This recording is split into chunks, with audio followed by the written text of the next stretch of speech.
যে মোৰ মায়ে মোক ভাল পায়, মোৰ দেউতাই মোক ভাল পায়, কিয় পেহীগৰাকী ক'লৈ গ'ল, জেঠাইগৰাকী ক'লৈ গ'ল, পেহাজন ক'লৈ গ'ল, খুৰাজন ক'লৈ গ'ল, ভাইজন ক'লৈ গ'ল, ভনীজন ক'লৈ গ'ল, বন্ধুকেইজন ক'লৈ গ'ল, যে আটাইৰে ভাল পোৱা যদি আছে তাত হতাশ হ'বলগীয়া কোনো কথা নাই।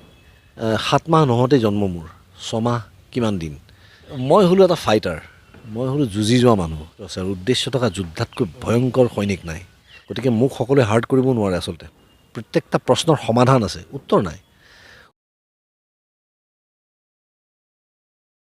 নিশ্চয় বৰ সুন্দৰ কথা, দৃষ্টিকোণৰ কথা যিটো ক'লে যে আমাৰ দৃষ্টিকোণ যদি শুদ্ধ হয় তেন্তে আমাৰ হতাশ হোৱাৰ কোনো মানে কি কাৰণেই থাকিব নোৱাৰে। কোনো কাৰণেই যিদিনাখনলৈকে আমি বহুতে কয় নহয় মোৰ জীৱনটোত মই একো কৰিব নোৱাৰিলোঁ, তেওঁৰ জীৱনটো সেইদিনাখনে শেষ হোৱা নাই, কিন্তু তেওঁ কৈ আছে মানে তেওঁ জীৱিত মানে তেওঁৰ ওচৰত সময় আছে। যদি সময় আছে তেতিয়াহ'লে আজিয়ে তেওঁ এটা ষ্টেটমেণ্ট কিয় দিলে যে মোৰ শেষ হৈ গ'ল।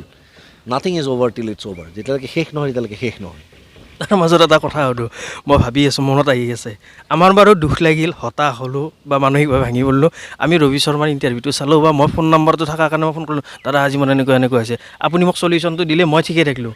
কিন্তু আপুনিওতো মানুহ, আপোনাৰো সুখ আছে, দুখ আছে, হতাশা আছে, উত্থান পতন আছে। সেইখিনিৰ ওপৰত আপোনাকতো আমি যেনেকৈ আপোনাক চাওঁ, আপোনাকতো কোনোবা চোৱা মানুহ আছে বা আপুনি সেইটো কেনেকৈ মানে হেণ্ডেল কৰে? নাই, বহুত মানুহ আচলতে। মোৰ দেউতাই জীৱিত কালত যিবোৰ কথা মোক কৈ থৈ গৈছিলে সেইবিলাক একোটা একোটা মানে কি বুলি ক'ম, নিয়ম, একোটা একোটা জীৱনৰ নিয়ম। সেইবোৰ নিয়ম মই শিৰোধাৰ্য কৰি চলি আছোঁ, প্ৰথম কথা। দ্বিতীয় কথা, মা আছে, মায়ে মোক সুন্দৰ কথা শিকাই ডাঙৰ কৰিছে। বৰ ইতিবাচক চিন্তাৰে জীৱনটো মোৰ ধৰিছে। কাৰণ মই 7 মাহ নহওঁতেই জন্ম মোৰ, 6 মাহ কিমান দিন। গতিকে মই বাচিম বুলিও কোৱা নাছিলে। গতিকে তাৰ পিছত সকলোৱে ক'লে যে যদি ল'ৰাজন বাচি যায় তেওঁ কিন্তু শাৰীৰিকভাৱে খুব দুৰ্বল হ'ব। গতিকে মোৰ চেলেঞ্জ হ'ল এইটো যে মই দুৰ্বল নহওঁ। কৈছিলে যে লোৱাৰ পৰ্চনটো তাৰমানে ভৰি, কলা ফুল এইবোৰ দুৰ্বল হ'ব, আৰু মই ভৰি আৰু কলা ফুলেই প্ৰথম বনাইছোঁ সেইকাৰণে। গতিকে মই হ'লোঁ এটা ফাইটাৰ, মই হ'লোঁ যুঁজি যোৱা মানুহ, মই এজন যোদ্ধা, আৰু মোৰ এটা উদ্দেশ্য আছে, আৰু উদ্দেশ্য থকা যুদ্ধাতকৈ ভয়ংকৰ সৈনিক নাই। গতিকে মই সেই ধৰণেই চলিছোঁ। যেতিয়া মোক কৈছিলে জ্যোতিষী হাত চাই, তেতিয়া মই সাঁতুৰিব নাজানো, যেতিয়া মই ক্লাছ 7 নে 8 মানত আছিলোঁ, যে পানীত মৃত্যু আছে। অইন ল'ৰা ছোৱালী হ'লে পানীৰ ওচৰলৈ নাযায়, মই অকলে গৈ দীঘলী পুখুৰীত তেতিয়া সাঁতোৰা শিকিছোঁ। কাৰণ পানীত যদি পৰোঁ তেতিয়া সাঁতোৰা জানিলেহে বাচিব পাৰিম। আৰু ইফালে আপুনি নেশ্যনেল জিমনাষ্টো। মই নেশ্যনেল জিমনাষ্টো, মই বহুত খেল খেলিছিলোঁ, আৰু খেলেই মোৰ জীৱন আচলতে। খেলেই মোক আচলতে এই ইতিবাচক চিন্তাটো মোক খেলেই দিলে। গতিকে আজিও সেইধৰণে চলি আছোঁ, আৰু আজীৱন সেইধৰণেই চলি থাকিম। গতিকে মই জেনেৰেলি হতাশ নহওঁ। আৰু মই এটা বস্তু দেখিছোঁ, হতাশাপূৰ্ণ সমস্যা যিয়ে হতাশ কৰে মানুহক, তেনেকুৱা সমস্যা মানুহৰ জীৱনত আহিবই। ই এখন বুৱতী নৈৰ দৰে, যেনেকৈ হতাশাবোৰ আহি থাকে তেনেকৈ সমস্যাবোৰ মানুহৰ জীৱনত আহি থাকে। যদি মই ৰৈ থাকোঁ যে এদিন নৈখন শুকাব আৰু মই নৈখন পাৰ হ'ম, তেতিয়াহ'লে নহ'ব। তাৰ মাজতেই সাঁতুৰি হ'লেও পাৰ হ'ব লাগিব, নাৱত হ'লেও পাৰ হ'ব লাগিব, পাৰ হ'বই লাগিব। গতিকে সমস্যা কোনোদিন শেষ নহয়। গতিকে সমস্যাটো হেণ্ডেল কেনেকৈ কৰিম সেইটো বৰ দৰকাৰী কথা, আৰু সেইটো মই হেণ্ডেল কৰিব জানো। আৰু তাৰ কাৰণে মই ঈশ্বৰক ধন্যবাদ দিওঁ যে মোক সৎ বুদ্ধি, সৎ সাহস, মোৰ শাৰীৰিক শক্তি, মোৰ মানসিক শক্তি সকলোৰে মোক ইকুইপ কৰি ৰাখিছে। গতিকে মই ভয় একো কথাত নকৰোঁ, মোৰ বেয়া একো কথাত নালাগে, আৰু বেয়া যদি লাগে মই তাক হেণ্ডেল কৰিব জানো। গতিকে মোক সকলোৱে হাৰ্ট কৰিব নোৱাৰে। আচলতে কোনোবাই যদি মোক দুখ দিয়ে, মই দুখ মোক চবেই কৰিব নোৱাৰে। অতি আপোন মানুহ যাক মই মোৰ বুকুৰ কাষত থৈছোঁ, সিহে মোৰ বুকুত আঘাত কৰিব পাৰিব, গতিকে আনে মোক নোৱাৰে। গতিকে মই ভয় একো কথা নকৰোঁ। আৰু সেইটো বস্তু যেতিয়ালৈকে সকলোৰে মনত থাকিব যে আমি কি কওঁ, সদায় কৈ আহিছোঁ নহয় যে প্ৰত্যেকটা প্ৰশ্নৰ উত্তৰ নাই, কিন্তু প্ৰত্যেকটা সমস্যাৰ সমাধান আছে। কিন্তু প্ৰত্যেকটা প্ৰশ্নৰ সমাধান আছে, উত্তৰ নাই। খুব বেছি কি হ'ল, প্ৰশ্নটো বেয়া লাগিছে, মই প্ৰশ্নটো নোৱাৰোঁ, মই প্ৰশ্ন কাগজখন ফালি ওলাই আহিব পাৰোঁ। গতিকে সেইটোলৈকে মোৰ হাতত শক্তি আছে, মই কিয় চিন্তা কৰিব লাগে। বাপৰে, কি ক'ম আৰু, মুখৰ ভাষা নাই। আপোনাৰ প্ৰত্যেকটা শব্দ বাক্যই মানে যে শব্দত ব্ৰহ্ম। গতিকে প্ৰত্যেকটা শব্দতে আপোনাৰ ব্ৰহ্ম বিৰাজমান, আৰু জীয়াই থকাৰ এটা হাবিয়াস আপোনাৰ কথাত বা হেৰিত। আৰু যি কথা ক'লে আপুনি পানীত সাঁতুৰিব ভয়, কিন্তু আপোনাৰ যিটো যুঁজাৰুময় জন্মগত এটা যে শব্দ এটা আছে নহয়, কিন্তু সেই বস্তুটো আপোনাৰ ক্ষেত্ৰত মানে খাপ খাই বৰ ধুনীয়াকৈ। কিন্তু আৰু দেখিলেই গম পায় ইমান ধুনীয়া। আজি 51 হ'বই, ছেপ্টেম্বৰৰ 19 তাৰিখ যদি মই ভুল কৰা নাই। তেনেহ'লে গতিকে ইমান ধুনীয়া হৈ আছে, 27 বছৰীয়া। আপোনাতকৈ মোকেই অলপ বয়সীয়াল যেন দেখা পায়। গতিকে তেনেকুৱা ক্ষেত্ৰত মানুহ এটা কিমান ভাল হ'লে এনেকুৱা হ'ব পাৰে, এইটো নতুনকৈ কোৱাৰ কোনো হেৰি নাই। আৰু কিন্তু এটা কথা, আমাৰ নিচিনা যদি কিবা, এইটো অলপ বৰ ডাঙৰ কথা মই ক'ব খুজিছোঁ, যদিও কোৱাত মোৰ ধৰণটো নহ'ব, কিন্তু কথাটো এনেকুৱা ধৰণৰ যে কোনোবাই যদি কিবা বেলেগ এটা চূড়ান্ত পৰ্যায়লৈ নিজৰ জীৱনটো লৈ যাব খুজিছিলোঁ, কিন্তু কোনোবাখিনিত প্ৰত্যক্ষভাৱে নহ'লেও পৰোক্ষভাৱে আপোনাৰ কিছুমান কথাই বা এনেকুৱা ধৰণৰ কথাই সেই বস্তুটো কিন্তু দমাই ৰাখিছে। ডেফিনেটলি আমাৰ কয়তো যে আজিৰ প্ৰজন্ম কাইলৈ দেশৰ ভৱিষ্যত, কিন্তু ভৱিষ্যতটো যদি ধৰি ৰখাত 1% হ'লেও আপুনি যে কৈছে জিমৰ যেনেকৈ 1%, সেই 1%টো তাৰে প্ৰসংগটো মই ইয়ালৈ লৈ আহিছোঁ। সেই যি 1%টো মানুহে জীৱনটো চূড়ান্ত পৰ্যায়ত যেতিয়া কিবা এটা সিদ্ধান্ত লয়, নিজকে কি কৰাৰ সেইটো মই নকওঁ ইয়াত, বুজি পাইছে, কিন্তু সেই বস্তুটো যদি কিবাকৈ অকণমান হ্ৰাস কৰাৰ ক্ষেত্ৰতে হওক বা বুজি পোৱাৰ ক্ষেত্ৰতে হওক, কোনোবাখিনি যদি ৰছীডাল দি টানি আনিছে, কিন্তু আপোনাৰ দৰে মানুহৰ কথা বা বিশেষকৈ মই আপোনাৰ কথা কওঁ, আপোনাৰ এনে এই ধৰণৰ চিন্তাই, এই ধৰণৰ চৰ্চাই মই আপোনাক এই গোটেইখিনি আমাৰ তাৰে প্ৰতিনিধি হৈ মই আপোনাক ধন্যবাদ সেইটোৰ কাৰণে। বহুত বহুত ধন্যবাদ। সেই কথা গ্ৰহণ কৰা মানুহজনকো ধন্যবাদ আচলতে। গতিকে গুৰুত্বপূৰ্ণ কথা হৈছে এইটো যে আমি এই যে মই যে কাম কৰি আছোঁ, যিটো কাম কৰিছোঁ, এই কামটোৰ ক্ষেত্ৰত এটা বৰ ডাঙৰ ফেক্টৰ হৈছে যে মোক মানুহে ভাল পায়। আৰু মানুহৰ ভাল পোৱাটো আচলতে মোক মানুহে ভাল পাওক বুলি ভাবিলেই নহ'ব, এইটো এটা ঈশ্বৰ প্ৰদত্ত বস্তু। ঈশ্বৰে মোক এনেকুৱা এটা কাম দিছে যিটো কাম কৰি মোৰ ভাল লাগে, যিটো কাম কৰি মই সুখী হৈ থাকোঁ। সেই কামটোত কিমান পইচা আছে, কিমান নাই, কিমান দুখ, কিমান সুখ, সেইটো বাদ দিছোঁ, কিন্তু মই এই কামটো কৰি ভাল পাওঁ। গতিকে মই কামটো কৰিবলৈ পাইছোঁ, এইটো ঈশ্বৰৰ মোৰ অৱদান, মোৰ ওপৰত আশীৰ্বাদ ঈশ্বৰ। গতিকে মই এটা সাংঘাতিক শক্তিৰ অধিকাৰী আজি, যিটো শক্তিৰ অধিকাৰীৰ কাৰণে হয়তো অসমত স্বনামধন্য ব্যক্তিসকলৰ মাজত মোৰ নামটো তাত উল্লেখ কৰা হয়। যদি এই শক্তিটো পাইছোঁ, তেতিয়াহ'লে মই এজোপা বৰগছৰ দৰে। মই যেতিয়া এজোপা বৰগছ হ'লোঁ, বৰগছ হৈ মই সূৰ্যৰ পৰা ঢেৰ ঢেৰ পোহৰ লৈছোঁ, মাটিৰ পৰা ঢেৰ ঢেৰ সাৰ টানিছোঁ, মাটিৰ পৰা ঢেৰ ঢেৰ পানী লৈছোঁ, তে মই ছাঁ দিয়াটো মোৰ দায়িত্ব। ছাঁ দিব লাগিব। যদি ছাঁ দিব নোৱাৰোঁ, তেতিয়াহ'লে ইমান পোহৰ, ইমান ৰ'দ, ইমান পানী, ইমান সাৰ মাটিৰ পৰা টনাৰ মোৰ অধিকাৰ নাই। গতিকে যিসকল লোকৰ এই শক্তিটো আছে, মই বিচাৰোঁ তেওঁলোক মটিভেটৰ্ছ হওক, কাৰণ আমাৰ ওপৰত মানুহৰ দৃষ্টি থাকে, তেওঁলোকে লক্ষ্য কৰি থাকে। গতিকে এইটো আমাৰ একদম সাংঘাতিক এটা ডাঙৰ দায়িত্ব যে আমি মানুহখিনিক মটিভেট কৰোঁ কোনোবা এটা ফালে। মই খুব ভাল অভিনয় কৰোঁ, সুন্দৰ কথা, মানুহে সমালোচকে কোনোবাই ভাল পায়, কোনোবাই বেয়া পাব, বেলেগ কথা। কিন্তু এই অভিনয় কৰাৰ লগতে যদি মই মোৰ কৰণীয়খিনি কৰিব নাজানো, মই যদি নিজে দাঁত মাজিব নাজানো, নিজে গা ধুব নাজানো, তেতিয়াহ'লে মোৰ এই গুণ স্পেচিয়েল বুলি মই ক'ব নোৱাৰিম, স্পেচিয়েল এক্সট্ৰা অৰ্ডিনাৰী নহয়। গতিকে মই এক্সট্ৰাটো আহিবলৈ হ'লে সৰ্বসাধাৰণ, মানে অৰ্ডিনেৰী কামখিনি মই জানিবই লাগিব। অৰ্ডিনাৰী কামখিনি জনাৰ পাছত যিটো মই এক্সট্ৰা কৰিম, সেইকাৰণেহে মই এক্সট্ৰা অৰ্ডিনাৰী। গতিকে এক্সট্ৰা অৰ্ডিনাৰী হ'বলৈ হ'লে এই দায়িত্ব থাকিবই। য'ত নৱপ্ৰজন্মক হওক, আজি শাৰীৰিকভাৱে অসুস্থ এজন মানুহ হওক, বা স্পেচিয়েল পাৰ্চন এজনে মোৰ পৰা উৎসাহিত হৈ যদি তেওঁ জীৱন যাপন কৰিব পাৰে, তেতিয়াহে আচলতে মোৰ জীৱনটো সাৰ্থক। তেতিয়াহে মোৰ নিচিনা এজন ব্যক্তিৰ কথাষাৰ মোৰ মৃত্যুৰ পাছতো থাকি যাব। নহ'লে কিন্তু বৰ স্বাৰ্থপৰভাৱে জীয়াই থকা হ'ব। কাৰণ সমাজৰ কামত নহা ক'ৰবাত ফুল যদি ফুলিছে পৃথিৱীত, সেই ফুল কিন্তু কোনো দেখাও নাই, তাৰ গোন্ধ কোনো পোৱা নাই। গতিকে স্মৃতিত থাকি যাবলৈ হ'লে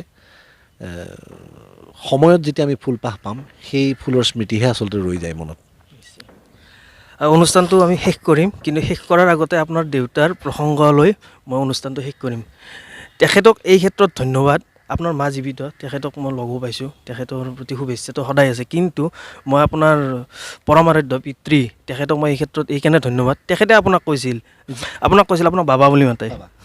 আপোনাক কৈছিল যে যেতিয়া আপুনি হিয়া দিয়া নিয়া কৰিব আহে, তেতিয়া আপুনি নকৰোঁ বুলি কৈছিল, যিমান দূৰ জানো। আৰু নকৰোঁ বুলি এইকাৰণে কৈছিল যে আপুনি লিপষ্টিক ল'ব নেকি, তেনেকুৱা কাৰণে মেকআপৰ কাৰণে কৈছিল। কিন্তু তেতিয়া আপোনাৰ দেউতাই কি কৈছিল, মই সেইকাৰণে দেউতাৰ প্ৰসংগটো টানি আনিছিলোঁ। তেখেতক য'ত আছে তেখেতে ভালকৈ থাকক, মই ইয়াৰ পৰাই সেৱা কৰিছোঁ, তেখেতলৈ সশ্ৰদ্ধ প্ৰণিপাত জনাইছোঁ। তেখেতে এটা কথা কৈছিল যে চা বাবা, এই অভিনেতা এটা হ'লেই অভিনেতা নহয়, তেখেতৰ এটা সুন্দৰ ব্যক্তিত্ব লাগিব। আৰু আজিৰ পৰা মই যদি কওঁ 25-30 বছৰ আগত যিখিনি কথা কৈছিল সুন্দৰ ব্যক্তিত্বৰ কথা, আপুনি কিন্তু কোনোবাখিনি ক্ষেত্ৰত আমাৰ চামটোৱে কওঁ যে কোনোবাখিনি ক্ষেত্ৰত সুন্দৰ ব্যক্তিত্বৰ অধিকাৰী এইকাৰণে হয় যে এইবিলাক যে যোগাত্মক চিন্তা বা যিকোনো প্ৰতিটো শব্দ বাক্যৰ উত্তৰ ইমান ধুনীয়াকৈ আৰু সৰ্বসাধাৰণে বুজি পোৱাকৈ দিব পাৰে। তাৰমানে কোনোবাখিনি ক্ষেত্ৰত আপোনাৰ এই ব্যক্তিত্বৰ বিকাশে আমাৰ নিচিনা প্ৰজন্মটোক বা আমাৰ ওপৰৰ চামকো কিন্তু ভাল কথাই চবকে চুই যায়। ওপৰ তল বা নিম্ন বুলি কোনো কথা নাই, পিছৰ প্ৰজন্ম আগৰ প্ৰজন্ম বুলি কথা নাই, ভাল ভালেই, বেয়া বেয়াই, চবৰে কাৰণেই বেয়া। গতিকে তেনেকুৱা যিহেতু কথা, সেই ক্ষেত্ৰত কিন্তু আপোনাৰ এই দেউতাৰ কথাটোৱে আজি তেখেত য'ত আছে ভালকৈ থাকক, কিন্তু এই কথাটো কিন্তু মোৰ গাত ধৰিছে। নাই, এইবোৰ কথা আচলতে গাত ধৰিব লাগে। দেউতাই আৰু এটা কথা কৈছিলে, যিটোৰ কাৰণে আচলতে মই আজি সৎসাহসেৰে চলি আছোঁ পৃথিৱীখনত। সেইটো কথা হৈছে, দেউতাই কৈছিলে যে সকলো মানুহে যদি তোক ভাল পায়, তই ভাল মানুহ নহয়। তোক এচাম মানুহে বেয়া পাব লাগিব, তেতিয়াহে তই ভাল মানুহ, নহ'লে তই ডিপ্ল'মেটিক মানুহ, তই সুবিধাবাদী মানুহ, তই সন্মুখত তোষামোদকাৰী এজন, তই সকলোকে ভাল কৰি থাক, সেইকাৰণে তোক চবেই ভাল পায়। গতিকে মই কোনোদিন এইটো কথা চিন্তা কৰা নাই যে মই কোৱা কথাষাৰৰ মাধমাৰটো কাৰ মূৰত পৰে। যদি কোনোবাই ভুল কৰিছে, তেওঁৰ মাধমাৰটো পৰিবও লাগে, আৰু যদি কোনোবাই ভাল কৰিছে, তেওঁ মোৰ প্ৰশংসাৰ পাত্ৰ ডেফিনেটলি হ'ব। গতিকে মই সেই ভাবিয়ে মই চিধাকৈ চলি থাকোঁ, আৰু সেই যে আনক ক'ব পাৰোঁ, সেইকাৰণে আচলতে মই নিজেও ভালকৈ চলিবলৈ বাধ্য। তো মোৰ জীৱনটো এখন খোলা কিতাপৰ দৰে, সকলোৱে জানে মোক যিকোনো সময়ত লগ ধৰিব পাৰি, মই য'ত থাকোঁ তালৈকে মাতি দিওঁ, যেতিয়া থাকোঁ যেনেকৈ থাকোঁ তালৈকে মাতি দিওঁ। কোনোদিন আজি ইয়ালৈ নাহিবি, মই এতিয়া নোৱাৰিম, এনেকুৱা কথা মই পৰাপক্ষত নকওঁ। বেছিভাগ সময় মই জিমলৈকে মাতি দিওঁ, জিমলৈকে মই এক্সাৰচাইজ কৰি আছোঁ, চাই থাক। তই 1 ঘণ্টা জিমত ৰৈ মোক চাই থাকোঁতেও তোৰ মূৰত এইটো কথা সোমাব যে এই বয়সতো যদি এই মানুহটো এই ধৰণে কৰি আছে, তাৰমানে এইটো কাম কৰি থাকিলে এনেকুৱা হ'ব পাৰি। গতিকে মোৰ নিজৰ জীৱনটো এটা উদাহৰণস্বৰূপে মানুহৰ আগত দাঙি ধৰিছে। মই কোনোদিন কাকো কোৱা নাই যা কৰগে, মই কওঁ আহ কৰোঁ আহ। গতিকে এই আহ কৰোঁ আহ বুলি কওঁতে তাৰমানে অসমীয়াই সাহ পায়। গতিকে এইটো কথা মনত ৰাখিব লাগে যে অসমীয়া মানুহে আজি অসমীয়া বুলি কোৱাৰ লগে লগে, তেওঁৰ অস্তিত্বৰ প্ৰশ্ন অহাৰ লগে লগে তেওঁ চিধাই কৈ দিয়ে যে মই লাচিতৰ দেশৰ মানুহ। কিন্তু নিজৰ শাৰীৰিক শক্তি আৰু মানসিক শক্তি বিকাশ নকৰাকৈ তেওঁ লাচিতক অপমান কৰা নাইনে বাৰু? গতিকে সেই কথা মনত ৰাখিব লাগে যে অসমীয়া বুলি কৈয়ে কেৱল সন্তুষ্টি লুভি থাকিলে নহ'ব। অসমীয়া হিচাপে নিজকে বিশ্বৰ দৰবাৰত প্ৰমাণ কৰিবলৈ হ'লে তেওঁ গুণৰ অধিকাৰী হ'ব লাগিব, আৰু যদি গুণ নাই তেতিয়াহ'লে অন্ততঃ এটা সুন্দৰ ডিচিপ্লিনৰ মাজেৰে চলা এজন ব্যক্তি হ'ব লাগিব। গতিকে তেওঁৰ নিজা চিন্তাধাৰা থাকিব লাগিব, তেওঁৰ ব্যক্তিত্ব অতুলনীয় হ'ব লাগিব, বা তেওঁ নিজৰ জাতিটো, নিজৰ দেশ, নিজৰ মাকৰ কথা ক'ব লাগিব। যদি নকয় তেতিয়াহ'লে তেওঁৰ চিনাকি কি? তাৰমানে দাদা, আপোনাৰ কথাখিনিৰ পৰা সাৰমূৰটো মই এইখিনিয়ে বুজিলোঁ। আপুনি প্ৰথম কথা, যদি মই ভুল কৰা নাই, কৰ্ম সংস্কৃতিত ধ্যান দিয়া মানুহ। আৰু দ্বিতীয় কথাটো হ'ল যে আপুনি যে ক'লে জিমলৈকে আহ বা কৰোঁ, উপদেশতকৈ আহৰি ভাল যে, সেইটোত আপুনি ধ্যান দিয়া মানুহ। আৰু আপুনি য'তেই নাথাকক কিয়, শ্বুটিং হওক বা আন যি ক্ষেত্ৰতে নাথাকক কিয়, আপুনি এইটো মানে এনেকৈ মানে ভাবে যে তাতো এনেকুৱা চিন্তা কৰে যে সামাজিক কিবা এটা যাতে লাভালাভ হয়, সমাজৰ যাতে কিবা এটা উত্তৰোত্তৰ কামনা হয় বা লাভ হয়। ডেফিনেটলি সমাজৰ লাভ নহ'লে আমি আছোঁ কিয় সমাজখনত? আমি আছোঁ সমাজখনত ইয়াক এটা ইতিবাচক চিন্তা দি যাবলৈ মোৰ যিটো প্ৰচেষ্টা। সঁচাৰ পথত চলিলে তাৰ অসুবিধাখিনিৰ কথাও মই কৈছোঁ, আৰু তাৰ সুবিধাখিনিও কৈছোঁ। অসুবিধা আছে, কিন্তু সুবিধা যিখিনি আছে সেইখিনি অতুলনীয়। আজি মই ইয়াত কোৱা এষাৰ কথা, কাইলৈ মই সেইষাৰ কথা ভাবিব নালাগে যে মই ইয়াত কি কৈছিলোঁ, কাৰণ মই কালি যদি মোক একেটা প্ৰশ্ন সোধে মই একেধৰণেই উত্তৰ দিম। গতিকে সেইটো যিটো সুবিধা, তাৰোপৰি শাৰীৰিকভাৱে সুস্থ হৈ থকা মোৰ মন মগজু যি ধৰণে থাকে, তাত আচলতে আমি এখন সমাজত সুন্দৰ বস্তু দি যাবলৈ চেষ্টা কৰিম। মই যদি সুখী নহয়, মই আনক কেনেকৈ সুখী কৰিম? গতিকে মই এজন সুখী ব্যক্তি, আৰু ঈশ্বৰে মোক সেই ধৰণেই চাইছে। ঈশ্বৰৰ পৰা এটা সন্তান বিচাৰিছিলোঁ, যমজ সন্তান দিছে মোক, ল'ৰা ছোৱালী এহাল দিছে। ঈশ্বৰৰ পৰা বিচাৰিছিলোঁ ঘৰুৱা শান্তি, ঘৰুৱা শান্তিখিনি ঈশ্বৰে কৰাত আজিও মোৰ হাতত আছে। ৰাইজৰ আশীৰ্বাদ, মৰম, মোৰ মাৰ মোৰ প্ৰতি ভাল ভাৱ আছে। মই যোৱাৰ লগে লগে মাৰ গা বেয়া হৈ থাকিলে ভাল হৈ যায়। মোৰ মায়ে মোক কয় যে মই বিৰাট লাকি, তোৰ নিচিনা ল'ৰা পাইছোঁ। মোৰ দেউতাই মোক ঢুকোৱাৰ আগতে কৈ গৈছে যে মই তোৰ পৰা মোৰ জীৱনত কোনো আক্ষেপ নাই। গতিকে এই সকলোবোৰ বস্তু মই উপাৰ্জন কৰিছোঁ মোৰ জীৱনত, আৰু গতিকে মই এজন সুখী ব্যক্তি। আৰু মই সুখী কাৰণে মই সুখ বিলাই ভাল পাওঁ, মই আনক ইনস্পায়াৰ কৰি ভাল পাওঁ, উৎসাহিত কৰি ভাল পাওঁ যে ভাল জীৱন এটা লিড কৰিব লাগে। আৰু চব আমাৰ হাতত থাকে, সকলো বস্তু আমাৰ হাতত থাকে। আজি যিকেইটা ল'ৰাই ইয়াৰ পৰা বাংগালোৰত গৈ ছিকিউৰিটিৰ কাম কৰি আছে, তেওঁ হয়তো ঘৰত নিজৰ এডৰা মাটি আছে। সেই মাটিডৰাত তেওঁ কাম কৰা নাই কাৰণে তেওঁ আনৰ ওচৰত কৰ্মচাৰী হৈ থাকিবলগীয়া হৈছে। কিন্তু যদি সেই মাটিডৰা তেওঁ চহে, তেতিয়াহ'লে মই ভাবোঁ যে তেওঁ মালিক হৈ থাকিব পাৰিব। গতিকে নিজৰ শক্তিটো বুজক। আজি বাহিৰৰ দেশৰ যেতিয়া গাঁওবোৰ আমি দেখা পাওঁ, য'ত শুকান নাই বুলি কওঁ, তাত একোৱেই নাই, কিন্তু অসমখনত দুখীয়াতকৈ দুখীয়া মানুহে কিন্তু মাছ ভাত খায়। সেইটো ঈশ্বৰৰ অৱদান অসমৰ ওপৰত। গতিকে এই কথাটো বুজক অলপমান। গতিকে নতুনকৈ মই একো কথা নকওঁ, গতিকে আপোনাৰ প্ৰত্যেকটো কথাই আমাৰ দৰ্শকৰ কাৰণে, শ্ৰোতাৰ কাৰণে, দৰ্শকৰ কাৰণে নিৰ্মালী হৈ লওক। মানে ক'ব পৰা ধৃষ্টতা মোৰ আপোনাৰ আগত মই সেই ধৃষ্টতা মই অৰ্জন কৰা নাই, মই আপোনাৰ পৰা শিকাৰোঁহে, এইকাৰণে শিকাৰোঁ বুলি কৈছোঁ। আপুনি ভালকৈ চলিব কয়, কিন্তু ভালকৈ চলিব নোৱাৰিলেও চেষ্টা কৰোঁ। আপুনি এটা কথা কৈছিল যে কি কৈছিল, মোক কৈছে একদিন ফোন কৰোঁতে কৈছিল, বাবা মিছা কওঁ বুলি যদি কোনোবাই ভাবে তাক কোনে ৰখাব পাৰে। কথাটো মই এনেকুৱা যে যেতিয়া মই ফোনটো চাই থাকোঁ বা কাৰোবাক কিবা কথা কৈ থাকোঁ, তেতিয়া মই এটা বস্তু ধ্যান দিওঁ যে ৰবিদাই এটা কথা কৈছিল, কথা আৰু কামৰ মাজত কেতিয়াও পাৰ্থক্য নাৰাখিবি। মই কিছুমান মানুহৰ লগত কথা পাতোঁ, অতিকৈ আপোন যিটো ঘনিষ্ঠ, সেইটো চবৰে ক্ষেত্ৰতে কওঁ, বা যদি তেওঁৰ লগত কিবা কথাও পাতোঁ কিবা কাৰণত, মই নাই যিখিনি গেলি মই ক'ব পাৰি বা যিখিনি গেলি কৰোঁ তেওঁৰ মুখৰ আগত ক'ব পাৰি সেইখিনিহে মই কওঁ। তাৰমানে এইকাৰণে কওঁ, সেইটো ক্ষেত্ৰত মই আপোনাক মই ভৰিছোঁ সেৱা কৰিছোঁ, সেইটো ক্ষেত্ৰত মই আপোনাক ধন্যবাদ দিব লাগিব। তেওঁ যদি মোক কিবা কাৰণত ভাল পায়, মোৰ কথাত যদি কিবা কাৰণত ভাল পায়, সেইটো কিন্তু কোনোবাখিনিত আপোনাৰ অৱদান, আপোনাক তেওঁ নাজানে, মই তেওঁক আপোনাৰ কথা কৈছোঁ। এইকাৰণে কৈছোঁ যে কথা আৰু কামৰ মাজত মই যিমানখিনি গেলি পাৰি, যে মই ইমানখিনিৰ মানুহ, মই কেতিয়াও কোৱা নাই মোৰ 10তলীয়া বিল্ডিং, মোৰ 5তলীয়া বিল্ডিং, মই যিটোৰ মানুহ সিমানখিনিৰে কৈছোঁ। কি খাওঁ সেইটো কথা কৈছোঁ, কি নাখাওঁ সেইটো কথা কৈছোঁ, কি বাদ দিছোঁ তাকো কৈছোঁ। তাৰমানে মোৰ এইটো কথা যে সদ হৈ চলিলে অলপ কষ্ট হয়, কিন্তু সুখ আছে, সুখ আছে। যিটো মই কোৱা কথা নহয়, এইটো আপুনি কোৱা কথা। আৰু দ্বিতীয় কথা, এই কথাটো যে কৈছিল, যদি মই মিছা কোৱা বুলি ভাবোঁ, মোক কোনোবা ৰখাব পাৰিব নেকি? তাতছে সঁচাই কৈ থলোঁ, কিনো ক্ষতিটো আছে? পিছত ক'বাৰ পৰা কাণেদি শুনাতকৈ, বুজাতকৈ, ভুল এটা বুজাতকৈ তাতছে আগতে কৈ থৈ দিছোঁ, তেওঁ তেতিয়া গম পাব মোক কৈছে আগতে।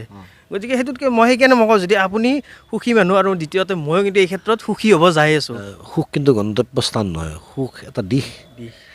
কোন দিশে যাম আমি জানো, সেই দিশটোৱে সুখ আচলতে। গতিকে গৈ ক'ৰবাত পাই যে সুখী হ'ম তাৰ নাই, ইয়াৰ পৰাই সুখ লৈ গৈ থাক এভৰি ডে। কাম কৰিব লাগিবই। এতিয়া মই যদি তোক যদি সদায় কওঁ যে নাই এই তই তাৰপৰা পানী গিলাচ আনি দে, তই পানী গিলাচ আনি দে, সদায় কাম দিওঁ, তই জানো যে আনিব লাগিবই। হাঁহি আনিলে মোৰ খায়ো ভাল লাগিব, তোৰো কৰোঁতে ভাল লাগিব। কিন্তু যদি গোমৰা লাগি যাওঁ, মোৰ এনেকুৱা লাগিব যে এইটো কি কাম, ইয়াক কি ক'লোঁ মই, মোৰো বেয়া লাগিব পানী গিলাচ খাই। গতিকে কৰিব যিহেতু লাগিবই, হাঁহি মুখে ফূৰ্তিত কৰি থকাটো খুব দৰকাৰী, সেইটোও বিৰাট দৰকাৰী বস্তু। আৰু মই যিখন ঠাইৰ অৰিজিন মোৰ য'ত নলবাৰীৰ মানুহখিনিৰ মই এই কথাটো ভাল পাওঁ, তেওঁলোক বৰ মুখৰ আগতে ফাটকৈ কৈ দিয়ে, শুনিবলৈ বৰ বেয়া শুনি, কিন্তু খাৰাং খাচকৈ কথাবিলাক কৈ দিয়ে। কিন্তু কৈ দিয়াত কি হয়, মানুহে কিন্তু তাত মৰমটো অনুভৱ কৰে। এতিয়া মই মোতকৈ সৰু যিখিনিৰ লগত মই ক্ল'জ, মই তেওঁলোকক কোনোদিন তুমি মাতি নাপাওঁ, মই তই মাতোঁ। আৰু যদি কাৰোবাৰ লগত ফৰ্মেল মোৰ একেবাৰে, তেতিয়াহ'লে মই আপুনি মাতোঁ। তেতিয়া মোতকৈ সৰু হ'লেও মই আপুনি বুলি মাতোঁ, যেতিয়ালৈকে তেওঁ নিজে পাৰ্মিশ্যন নিদিয়ে যে নাই দাদা আপুনি মোক আপুনি নক'ব, তুমি বুলি ক'ব। সেই তুমি বুলি কোৱাৰ লগে লগে মোৰ আকৌ চিধা তইলৈ গুচি আহে। গতিকে ক'ৰবাত সেই নলবেৰীয়া বস্তুটো আছে ভিতৰত। গতিকে মোৰ অঞ্চলটোৰ সেই ভাল কথাখিনিও মই ক'ব লাগিব, আৰু সেই ধৰণেই চলি আহিছোঁ। আৰু এতিয়া আৰু মোৰ সলনি হোৱাৰ বয়স নাই আৰু ইচ্ছাও নাই, কাৰণ মই ইয়াতকৈ জীৱনত একো বিচৰা নাই। মই মধ্যবিত্ত পৰিয়ালৰ ল'ৰা, আৰু মই মৰিম মধ্যবিত্ত পৰিয়ালৰ ল'ৰা হৈয়েই। মোৰ পইচা ধেৰ আহিব পাৰে, কিন্তু মোৰ চিন্তাধাৰা মধ্যবিত্ত পৰিয়ালৰ চিন্তাধাৰা। গতিকে এই চিন্তাধাৰা সলনি নহয়, তাত মই লাজ নাপাওঁ। গতিকে এই জোৰ জবৰদস্তিকৈ খাবলৈ মাতি কাঁইট থকা মাছ দিব খাবলৈ, আৰু লগত চামুচ দিব, সেইটো সম্ভৱ নহয়। তাৰমানে কম্বিনেশ্যনটো নিমিলে। গতিকে যদি কাঁইট থকা মাছ দিছে, মই হাতেৰে খাবলৈ ভাল পাম, আৰু যদি মই কাটা চামুচেৰে খাব লাগে, তেতিয়াহ'লে মোক বনলেছ ফিছ দিব লাগিব, কাঁইট নোহোৱাকৈ মাছ দিব লাগিব। মই এই মাজৰ শ্ৰেণীটো বেয়া পাওঁ, যিটো শ্ৰেণীয়ে কাটা চামুচ দি কাঁইট থকা মাছ খাবলৈ বিচাৰি ডিঙিত কাঁইট লাগি মৰে, বা মোৰ পাতৰ পৰা মাছ উৰি গৈ বেলেগৰ পাতত পৰে। গতিকে তাতকৈ মই হাতেৰে খাম বঢ়িয়াকৈ, মোৰ তাত কোনো লাজ নাই।